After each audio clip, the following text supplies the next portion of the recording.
You're listening to Soundside. I'm Libby Denkman. We're going to talk about death and how our state pioneered a change in how people can choose to care for their bodies after they die. In 2019, Washington became the first state in the country to legalize human composting as an alternative to burial and cremation. That same year, entrepreneur Micah Truman founded Return Home, a funeral home that built the world's first large-scale human composting facility in Auburn, Washington. A new documentary tells his journey, how Truman, who set out to disrupt the funeral industry for profit, discovered meaning in this new vision for death care. J.J. Gerber is a Primetime Emmy-nominated producer based in Rainier Beach, and he is the director of The Life We Leave. The documentary screens at the Seattle International Film Festival Thursday and Saturday this week. J.J. Gerber, welcome to Soundside. Thanks for being here. Yeah, thanks for having me. And congratulations on your directorial debut, right? This is the first film that you directed. Yes, thank you. That's very exciting. Where were you when you first heard about the law changing in Washington, and how did it land with you? At first, it was like 2017, I want to say, that I first heard about it. And I definitely was like, oh, that's funny. It's like another Washington first, like marijuana. And then in 2018, my mom died, and I kind of had a new understanding of it. And it kind of hit different, especially as I heard that it was being legalized in 2019. But yeah, when I first heard about what Micah was doing, was mid-pandemic. Everyone was grieving. My child was born. I was staring at this little kid, thinking about the circularity of life in the first place. And then I read this article from the Seattle Times and was like, ooh, oh boy. And so I just had to reach out to Micah, and he answered the call. And so for you, you're in the middle of a grieving process for your mom, and then you start to go on this journey following Micah. What were your first impressions about what he was trying to do, and just the idea of spinning up like a large-scale human composting business? I mean, just like saying that, it's intriguing. It's kind of like an earworm, like, wonder where this is going to go. And backing up a little bit, the experience when my mom died with the funeral industry was very transactional. It was very much like, here's a box of your mom's ashes. Would you like to buy a keychain? And I did not want to buy a keychain. I very much wanted somebody to like give me a hug, you know? So that really stuck with me. And so then when I'm talking to Micah and he's like, this is going to be $1 billion business, I'm like kind of getting some of those red flags myself, right? I'm like, this sounds like more of the same. But then when I heard what other people were doing, it sounded like maybe there's some opportunity here. I wasn't really sure what I was getting myself into. But as I continued talking to Micah and I kept meeting people in this like alternative death care space, I definitely saw what I wanted when my mom died. I saw people doing the work that I was like, oh, that is what would have been important to me. That is the care and the love that is missing from what I viewed as the funeral industrial complex at that point. And was Micah trying to be a part of the funeral industrial complex, or was he trying to be aside from it? And that is kind of what my curiosity was. Like, is he trying to provide a true alternative, or is this going to just kind of slot in, you know, in the catalog of options? Yeah.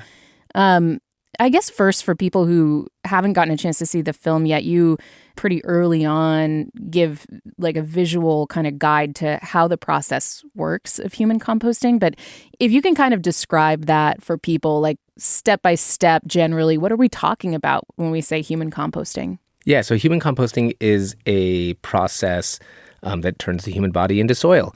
And it is controlled in an environment by using a pod that is 8 feet long, 3.5 feet wide, 3.5 feet tall, a bed of organics that is typically, in Return Home's case, wood chips, alfalfa, and straw, goes down underneath, and then they put another amount on top.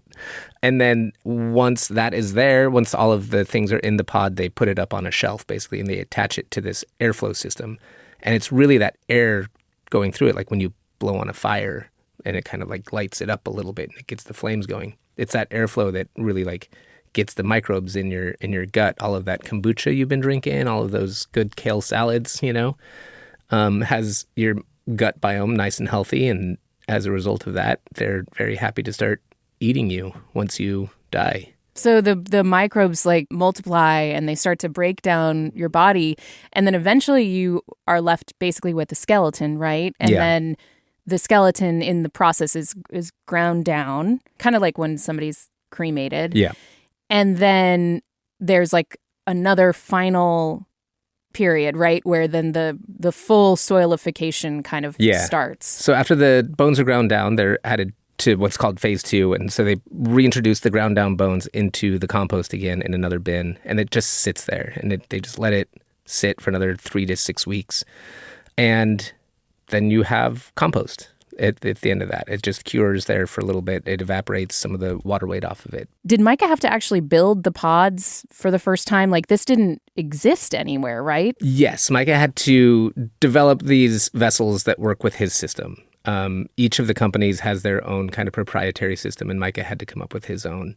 And he worked with a soil scientist up in Vancouver, just outside Vancouver. His name's John Paul, and they created these standalone pods for each body to go in. And then the facilities in Auburn, how big are we talking? And how many pods, are we talking about? He opened with space for 72 vessels, and then I think that he's since added space for another 10, so I think he can get up to like 80 vessels in there right now. What draws somebody to this business? I mean, we kind of touched on this, but Micah really came from this, I think, from a business perspective at first. But he hires, funeral directors Bree Smith and Katie Houston. They have this mug where they call themselves Return Homies. Like the company is Return Home, but they do videos. They kind of explain it to people, make it more relatable, the whole process. What strikes you about the people who are drawn to this business? Micah, I think, was drawn to this business because he is just a serial entrepreneur, and he saw an opportunity that it just snapped with him. He saw an opportunity to make profit and change the world. That was definitely part of his ethos to begin with. He wanted to start a company that would get better over time the bigger it got. Katie and Bree, who I think are the most empathetic people I've ever met in my entire life, totally changed my perspective of a funeral director. And through them, I see the hard work and what it really takes to be a part of that profession. They're just amazing. And I think that they had the open minds to see what the industry was and where it could go. And so I think that they were Micah just happened to pick 2 very forward-looking funeral directors to open his business with. And they really just embraced what could be possible with ritual and care and love. And it's beautiful. What is the niche that they are filling? Why, if you talk to Katie and Bree, would somebody choose this versus, a regular burial or a cremation or another, process? I feel like I've had a lot of conversations with people that have chosen it, and the answers vary. You look at it and you think this is a urban thing for city-dwelling people, which means you probably think it's probably a Democrat versus Republican thing. You're environmentalist, so you're probably going to want to... Or you're a hippie. Or you're a hippie or something like that. And yeah, and it turns out that there's, this is a pure purple topic. People that are libertarians really love it because they're get your laws off my body type things. And then there's people that are farmers on the east side of the state that are all about it because they just want to be returned to the land that they've been working for such a long time. That's so symbolic, the idea of being a part of the land. Yeah. And returning to it. Yeah. And so it works for everybody. And it's more having these conversations with people and seeing them kind of oh, wait, no, that's kind of a cool idea. I like that. And then you can kind of see the gears turning in people's brains. But I haven't really met anyone that has been I would never do that. There is kind of hesitation, though. You go through the process of follow, certain family members who are grieving and, they've chosen this process. And there are members of the family that are not as excited maybe as the loved one and the deceased who actually chose the option of composting. I'm thinking of Laura and her widow, Crystal.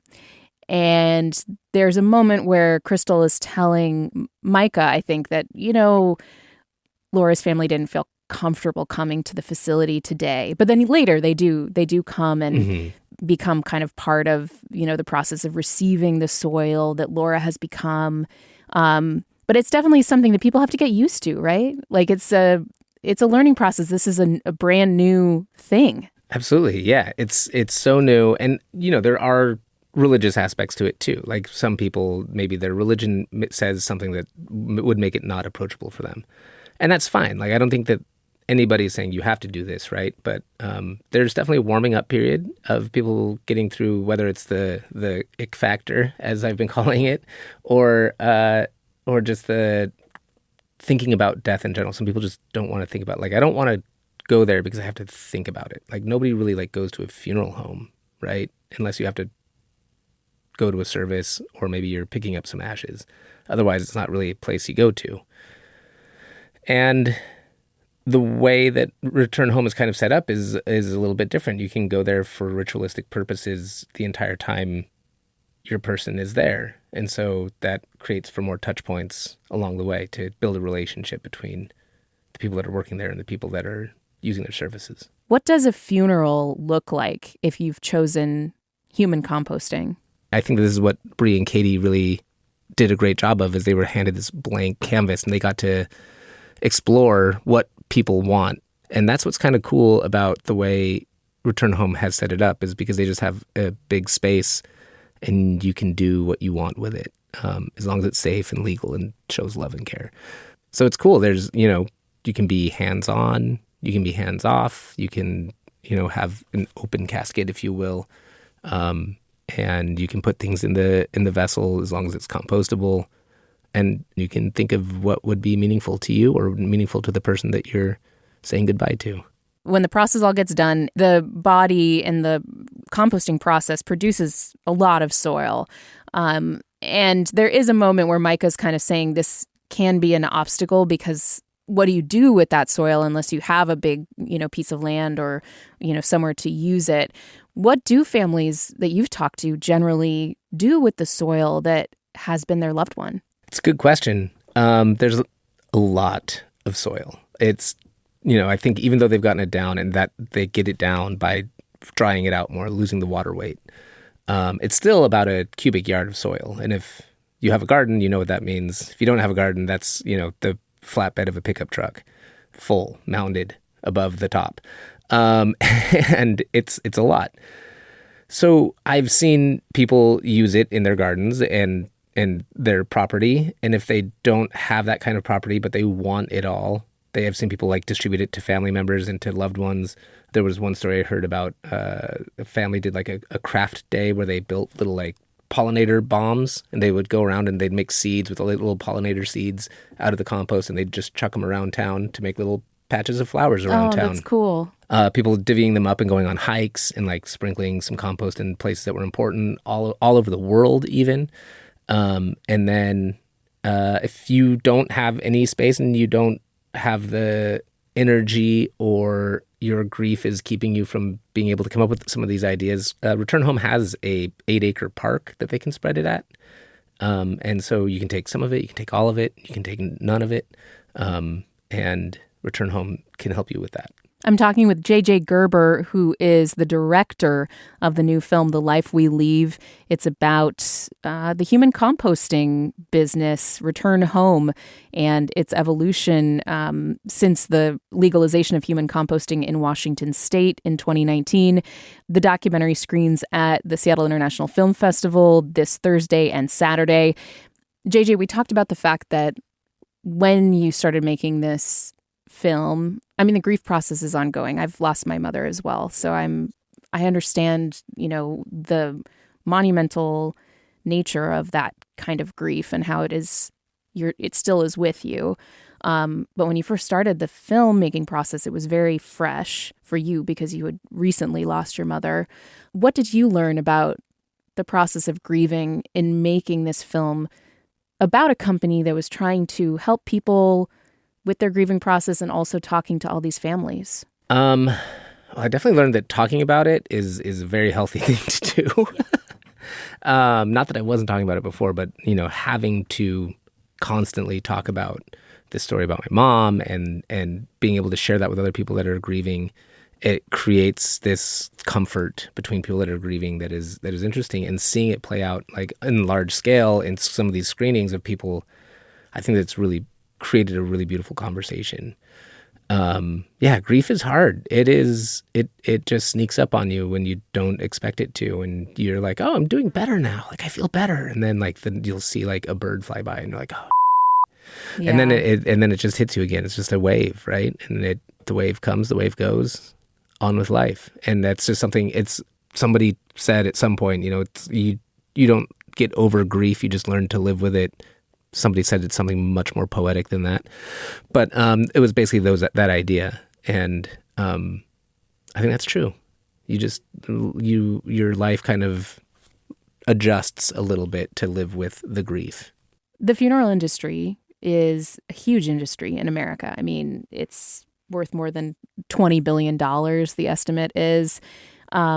Has the funeral industry been resistant to human composting because it is a new alternative to existing business models? What has that reception been like?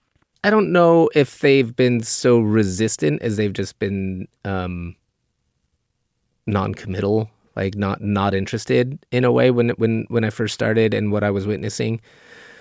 And one funeral director said something along the lines of, we hear about all these new fads, all these new things that are happening in funeral care, and all of them turn out to just fizzle away a few years later. How do we know that human composting isn't one of them? So I think that there's just a stagnation that is, they've been offering these two options for such a long time. You've got burial and you've got cremation. And what else are you like? There's nothing else to really offer. So you've got like an A or a B, and there's things that don't really resonate with people. And I think that as they saw that human composting was really resonating with people, it started to turn people's in the funeral industry's eyes on, and it started to turn their brains on towards it a little bit. Money talks, and if the consumer wants something, then the industry is going to listen to that. And I think that we're seeing that consumers want to be composted, and I think that the funeral industry is starting to listen. Yeah, what has the industry growth been like since you started covering it? I mean, other states followed Washington's lead pretty rapidly. Not all states, but many. What has the growth of the industry looked like? Yeah, so in 2019, Washington was the first to legalize, followed very quickly by Oregon and Colorado. So there were kind of three out front for the first year or so.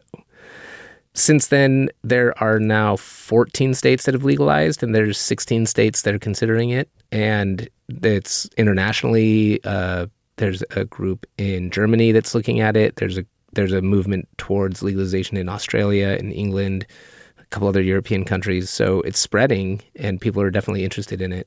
We talked about the fact that Micah Truman, the founder of Return Home, kind of had a journey throughout the process of starting the business and then starting to like kind of understand a little bit more about what it really meant to be in the death care business. Like it's more than just a transaction. What did you make of his evolution while you were following him? I mean, it's pretty incredible. And I think if you ask like Katie or Bree, it's like you just watching him get kind of slapped down a couple times by people in the industry and people that are just on the sidelines trying to shape what this could be, and kind of showing him where love and care is. And Micah, good on him. Like he persevered, right? He really learned, and he really like listened to what people want, and he listened to what his funeral directors wanted to do. And at one point, I think that his funeral directors, Katie and Bree, would even be like, yeah, we just told Micah to get out of the way, and we need to push this thing forward. And they have like a rule that they follow that's like, if it's like shows love, if it's safe, and if it's legal, then they'll let the family do it. Like if it passed all three of those things, and a family came up and they were like, hey, we want to put a bottle of whiskey in our loved one's vessel, and it was like, okay, well, if it passes that test, then we can do it. And I think that was an eye-opening moment for Micah to just trust his funeral directors to answer that rubric and go ahead and do it. What are you most interested to see as this industry kind of develops and goes forward? The businesses obviously need to make money so that they can pay their people and they can continue operating. But what would be interesting to me is to see if they can keep the heart and the care that they offer the families that come in and use their services, and provide them that time that it takes, because that's where the difference is. What has been the reaction like so far from audiences who have seen the film, and has anything surprised you about the reaction? So there's a website called Letterboxd, which if you've seen the film, leave us a Letterboxd review. I started checking that right after South by Southwest, and there was a lot of people having that moment of communal grief and reckoning with their mortality very publicly on that platform. And in the Q&As, people talking about, oh, I didn't really trust the funeral industry. I didn't really care for the funeral industry, but I have a new openness to having a conversation. There was that side of things, but there was also people that were like, this is what my mom would have wanted. This is what my brother would have wanted. This is what my child would have wanted. And so there's reactions across the gamut. And it's cool to be in that moment of communal grief. Would you choose this for yourself, human composting? Yeah, my wife and I have actually already put that in our wills. We need to go fill out the paperwork. Oh, it's a done deal. Yeah. Okay. So it could be more done if we actually signed the paperwork, but our will is signed and it's ready to go. Is there anything else that you want people to take away from both the idea of human composting, but just also the film and the people that you highlighted? Like when somebody walks away, what do you want people to take away from this film? I want people to have an openness to have these conversations about our mortality. And if you talk about it now while you're still alive, then your loved ones will know what your wishes are. And that is a gift, because if they're grieving your loss, they're going to pick what's easiest usually. Because why wouldn't you pick what's easiest in a moment of intense emotional grief? The last thing you want to do is to be like on the phone, comparing options, trying to understand prices. I mean, all of that stuff is just so overwhelming in that moment. It's nuts. Yeah. So having these conversations, it's really important. And I hope that this can instigate a lot of really important conversations. J.J. Gerber is the director of The Life We Leave. The documentary screens at the Seattle International Film Festival this Thursday and Saturday. It is about the human composting business and the start of a human composting business called Return Home. It's based in Auburn, Washington. Washington was the first state in the country to legalize human composting. JJ, I really appreciate the conversation. Thank you so much for being here. Yeah, thank you. Thanks for listening to Soundside. Don't forget you can listen live on KUOW 94.9 Seattle at noon and 8 p.m. Monday through Thursday, or anytime right here online at KUOW.org, or of course on your favorite podcast app.